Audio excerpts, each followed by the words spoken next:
آج کا عنوان ہے آیت الملک، اور آج بھی ایک آیت نہیں ہے، یہ دو آیتیں.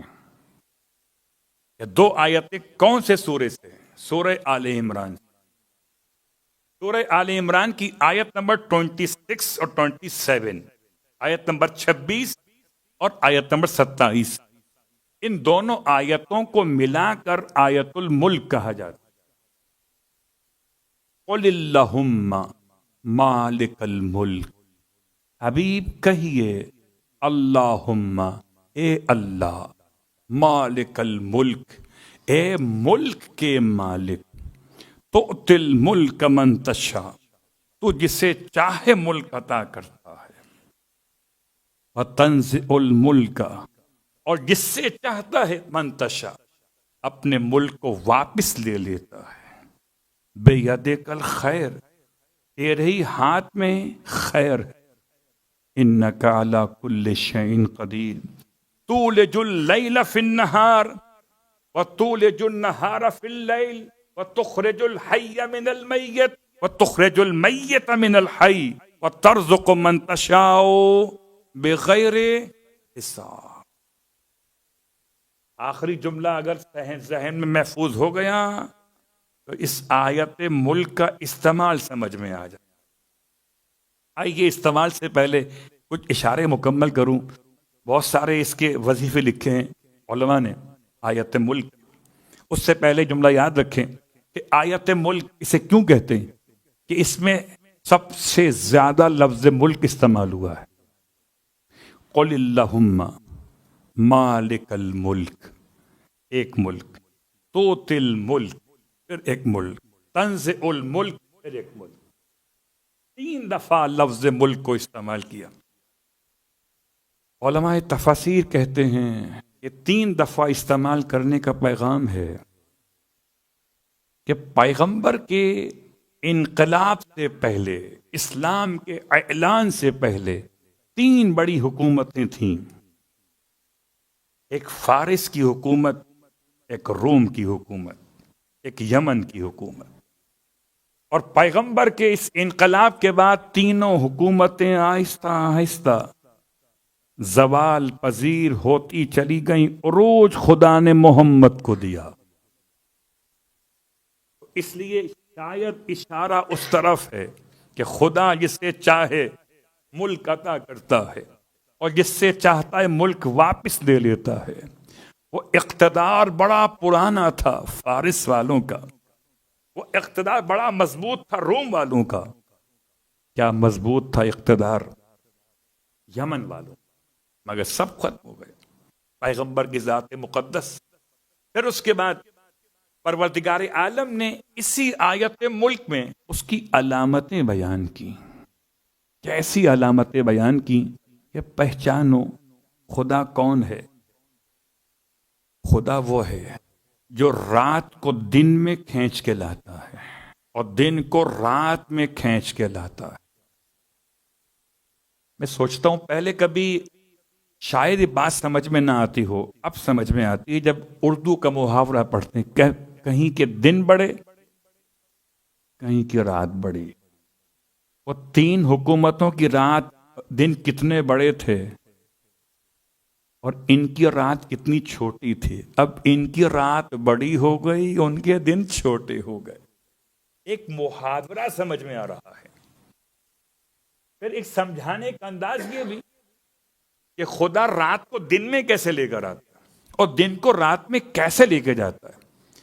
فرض کر لیتے ہیں کہ شام کے 6 سے لے کر 7 بجے تک کی 1 گھنٹہ کبھی رات میں شمار ہوتا ہے اور کبھی دن میں شمار ہوتا ہے.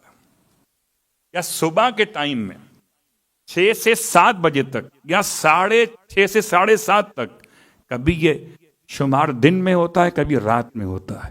خدا دن کو بڑا کر رہا ہے، رات کو بڑا کر رہا ہے. یہ ہے ولوج، دن کو رات میں داخل کرنا، رات کو دن میں داخل کرنا. اور اس کے ساتھ ساتھ تخرج الحی من المیت، پروردگار کون ہے؟ جو میت کو زندہ سے اور زندہ کو میت سے نکالتا. اس کی کتنی مثالیں بن سکتی ہیں؟ بہت ساری مثالیں ہیں. البتہ اتنی بات کافی کہ پروردگار کسی کافر سے مسلمان کو نکالتا ہے، مسلمان سے کافر کو نکالتا ہے، دانے سے سبزے کو نکالتا ہے، سبزے سے دانے کو نکالتا ہے۔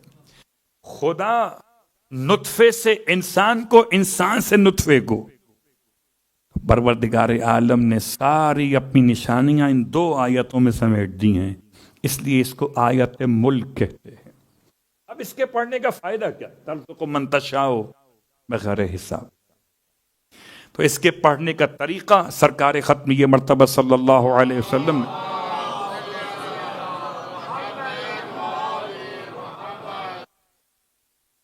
معاذ بن جبل سے ارشاد فرمایا۔ جب معاذ کہتے ہیں کہ یا رسول اللہ میرے پر قرضہ بہت ہو گیا، تو ادائیگی قرض کے لیے آپ کوئی طریقہ تعلیم فرما دیجئے۔ اللہ کے رسول نے طریقہ تعلیم فرمایا کہ اے معاذ، آیت ملک کی تلاوت کرو، اور آیت ملک کی تلاوت کے بعد خدا کو اس طرح پکارو، یا رحمان الدنیا والآخرہ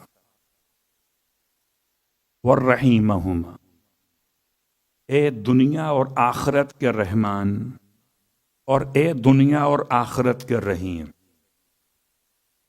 تعطی منہما ما تشاء وتنزع منہما ما تشاء، تو ان دونوں میں سے، دنیا اور آخرت میں سے جس کو چاہتا ہے دیتا ہے، اور دنیا اور آخرت میں سے جس سے چاہتا ہے واپس لیتا ہے۔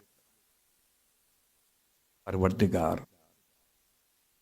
میرے مالک، فقضی انی دینی، پروردگار میرے قرضے کو تو ادا کر دے۔ یہ جملہ اللہ کے رسول کی روایت میں آیا، پھر اسے شیخ کف امی علیہ الرحمٰن نے کتاب المصباح کے اعتبار سے 2 رکعت نماز کے ساتھ لکھا۔ 2 رکعت نماز پڑھیے ادائے قرض کی نیت سے، قربتاً الی اللہ۔ اب ایسا نہ ہو کہ یہ عمل بیان کروں پھر آپ قرض لینے کا ارادہ کریں کہ آج تو قبلہ نے بیان کیا ہے، اب خوب قرض دیں گے، پھر نماز پڑھیں گے، پھر چیک کریں گے نماز سے قرض ادا ہوا، صلوات پڑھے محمد، ایسے ہی ہے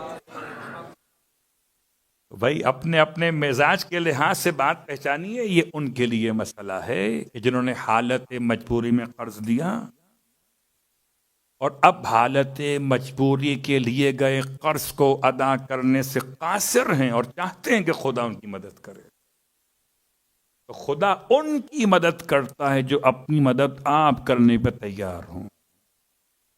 یہ نماز ان کے لیے 2 رکعت نماز ادائے قرض بطریق نماز فجر قربتاً الی اللہ، اور نماز کے بعد آیت ملک کی تلاوت، اور آیت ملک کے بعد پھر خدا سے یا رحمان الدنیا والآخرہ اور رحیمہما کے الفاظ سے اپنی حاجت کو پیش کرنا۔ جبکہ سید محمد الرضوی نے اپنی کتاب تحفۃ الرضویہ میں آیت ملک کو ہر نماز واجب کے بعد پڑھنے کی تاکید کی، اور رات کو سونے سے پہلے۔ اگر کوئی انسان ہر نماز واجب کے بعد آیت ملک مطلب سورہ آل عمران آیت نمبر 26 اور 27 کی تلاوت کرے تو آپ فرماتے ہیں خدا اس کے فقر کو زائل کرے گا، اس کے لیے رزق کے دروازے کھول دے گا، اس کا مال زیادہ ہو جائے گا۔ تو اگر چاہتے ہیں کہ آیت ملک پڑھیں تو خدا آپ کے لیے آسانیاں پیدا کرے۔